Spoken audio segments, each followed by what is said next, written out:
My brothers and sisters, many of us waste our peace by chasing people who were never meant to stay, begging for what was never written for us, or explaining ourselves to those whose hearts will never understand.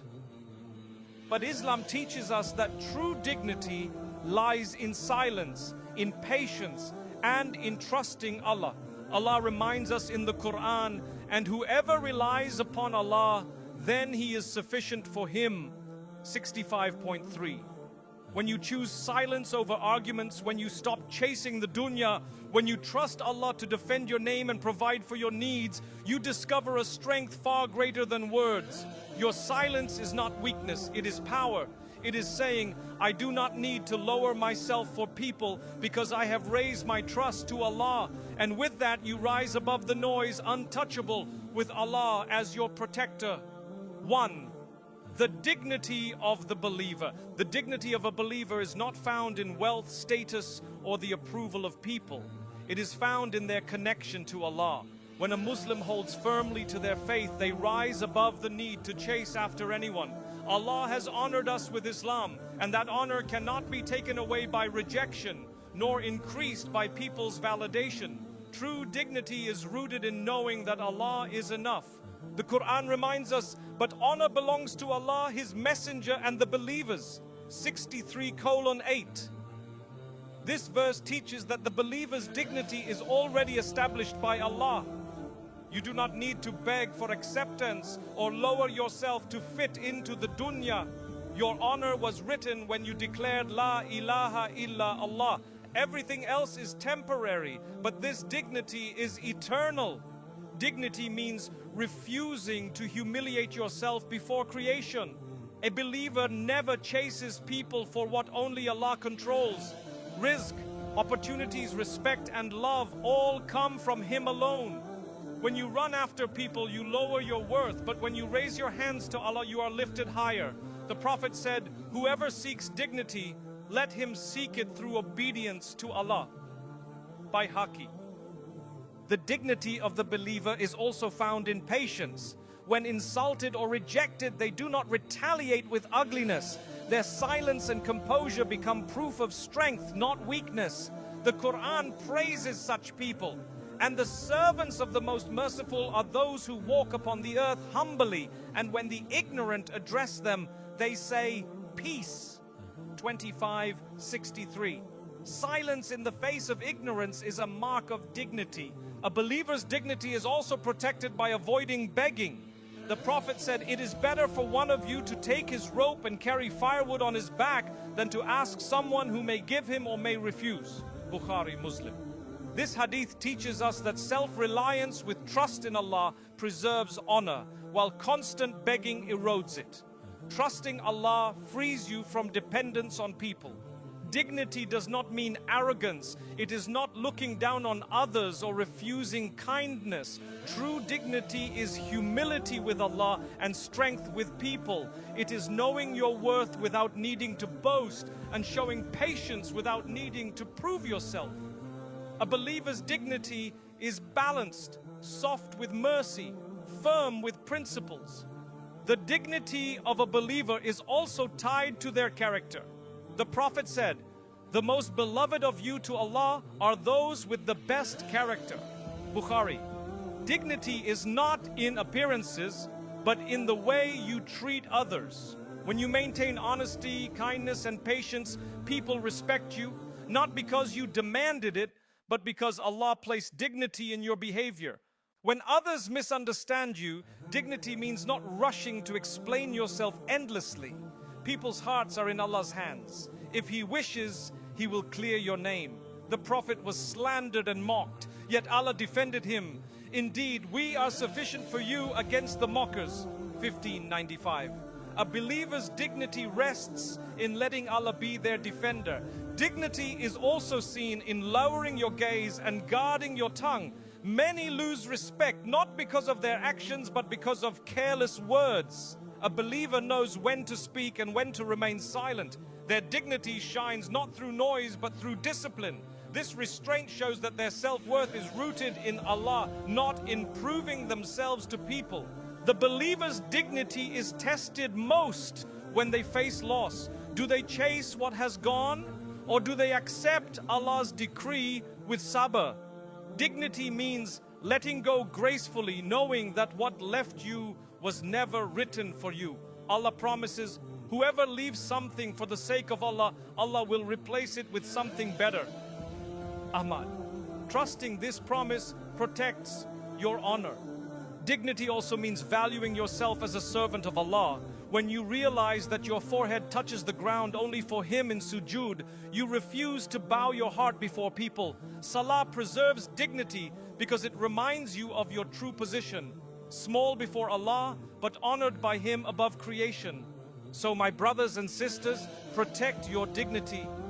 Do not chase what Allah has not written. Do not beg from people what only He provides. And do not explain yourself to those who mock you. Your honor is with Allah, and He will raise you when the time is right. Walk with quiet strength, for the dignity of a believer is one of their greatest treasures. Second Quran on patience and restraint. The Quran constantly reminds us that patience and restraint are not signs of weakness, but of deep strength and faith. Allah describes the people of taqwa as those who control their anger and forgive others. Those who spend in the cause of Allah in prosperity and adversity, who restrain anger and pardon people, and Allah loves the doers of good. 3:134. This shows us that true greatness lies in self-control, not in retaliation.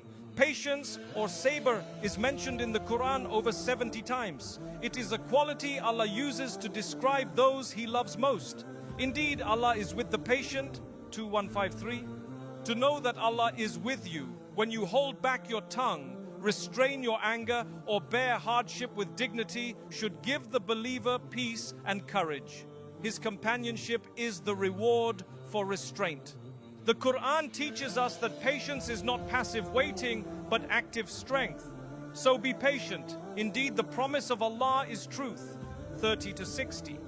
Patience means believing that Allah's plan is unfolding even when you cannot see it. It is refusing to let hardship break you and instead using it to draw closer to Allah. This makes patience a form of victory. Restraint in the Quran is tied to wisdom. Allah says, repel evil with what is better, and thereupon the one whom between you and him is enmity will become as though he was a devoted friend. 41:34. Choosing silence instead of harsh words, kindness instead of revenge, is not weakness but strategy.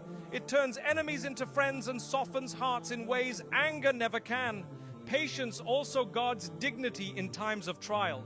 When others insult or provoke you, the Quran advises restraint. And when they hear ill speech, they turn away from it and say, for us are our deeds, and for you are your deeds. Peace will be upon you. We seek not the ignorant. 28:55.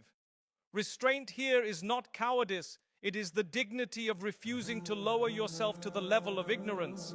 Allah also ties patience to prayer. O you who believe, seek help through patience and prayer. Indeed, Allah is with the patient. 2:153. Restraint does not mean you suffer in silence without support. It means you redirect your pain to Allah in prayer instead of to people in complaint. Salah becomes your shield and sabr becomes your weapon. The Quran reminds us that patience is the path to forgiveness. But if you endure patiently, indeed it is better for the patient. 16:126. Many relationships survive because one person chooses restraint over retaliation. Many hearts soften because someone chose patience instead of anger. In these acts, Allah elevates the patient and rewards them abundantly. Even in times of loss, patience is the believer's response. And we will surely test you with something of fear and hunger and a loss of wealth and lives and fruits, but give glad tidings to the patient, who, when disaster strikes them, say, indeed we belong to Allah, and indeed to Him we will return. 2:155-156. This verse shows that patience transforms tragedy into hope and despair into reward. Restraint is also connected to trust in Allah. The Quran says, and whoever relies upon Allah, then He is sufficient for him. 65.3. Patience is easier when you know Allah sees your pain, records your silence, and will compensate you. You restrain yourself because you know that Allah's justice is better than your anger. The Quran also reminds us that patience is not endless suffering. It has an end, and that end is beautiful. Indeed, the patient will be given their reward without measure, 39 minutes 10 seconds. Unlike other deeds that are measured, patience is rewarded infinitely. Every moment of restraint, every held back word, every tear swallowed, all of it is counted and rewarded beyond imagination. The stories of the prophets in the Quran all highlight patience. Yusuf S. endured betrayal, imprisonment, and lies, yet remained patient, and Allah raised him to honor. Musa S. bore rejection and hardship, yet Allah supported him. Muhammad faced insults and loss, yet his restraint only increased his greatness. Their lives show us that sabr is the path to victory. So, my brothers and sisters, never think restraint makes you small. In the Quran, restraint is honor, patience is power, and silence is protection. Every time you choose sabr, you are walking the path of the prophets. And every moment of restraint is being written by angels, stored as treasure, and will one day shine for you on the day of judgment. Third, letting Allah defend you. One of the most powerful lessons in Islam is that you do not need to defend yourself against every insult, accusation, or attack. The Quran reminds us, indeed, Allah defends those who have believed. 22:38. Imagine that, the creator of the heavens and the earth taking responsibility for your defense. When Allah promises to protect you, no slander can harm your honor. When people speak falsely about you, your instinct is to respond, to explain, to clear your name. But often this only fuels the fire. The believer learns that silence with tawakkul is stronger than words. Allah sees the lies, He hears the whispers, and He knows the truth of your heart.